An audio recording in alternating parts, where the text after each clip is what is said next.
দর্শক, আপনারা দেখতে পাচ্ছেন আমরা এখন অবস্থান করছি কালীগঞ্জ উপজেলা পরিষদের মধ্যে, যেটি ঝিনাইদহ ৪ নির্বাচনী আসন।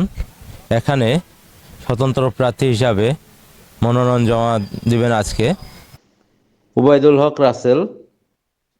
তিনি নিজেকে একজন শিল্প উদ্যোক্তা হিসাবে তুলে ধরেছেন এবং তিনি তার নির্বাচনী প্রতিশ্রুতিতে বলেছেন তিনি যদি নির্বাচিত হন তবে কালীগঞ্জে বেকার মুক্ত করার জন্য বিভিন্ন শিল্প প্রতিষ্ঠান কলকারখানা গড়ে তুলবেন এবং তার যতগুলা দেশের সাথে ব্যবসা আছে সেখান থেকে ইনভেস্টর নিয়ে এসে কালীগঞ্জে বেকারদের জন্য কর্মসংস্থানের ব্যবস্থা সহ আরও অনেক উন্নয়নমূলক কর্মকাণ্ড করবেন।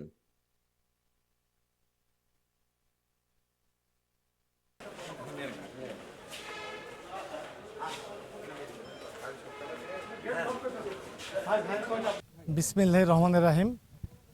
আমি ওবাইদুল হক রাসেল। আমার মনে হয়েছে এই মুহূর্তে আমার মতো যারা সাধারণ ব্যক্তি রয়েছেন তাদের প্রার্থী হওয়া উচিত স্বতন্ত্র থেকে। সেই কারণে আমি মনোনয়ন ফর্ম জমা দেওয়ার জন্য আজকে এসেছি। আপনারা জানেন যে আমি কালীগঞ্জবাসীর কাছে একজন শিল্প উদ্যোক্তা হিসাবে নিজেকে পরিচয় করিয়ে দিতে পেরেছি এবং আমি যদি কালীগঞ্জবাসীর সাপোর্ট পাই তাহলে অবশ্যই কালীগঞ্জে উদ্যোক্তাদের যে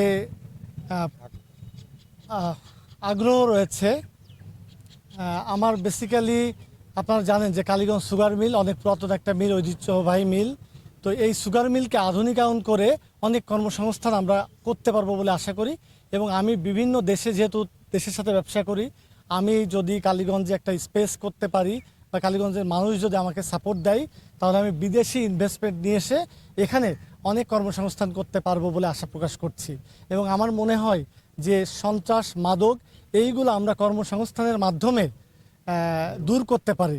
কারণ একটা মানুষ কখন মাদক বিক্রি করছে, আসলে তার যদি সঠিক পথে ইনকাম করার ক্যাপাসিটি থাকতো তাহলে কিন্তু সে মাদক বিক্রি করতো না।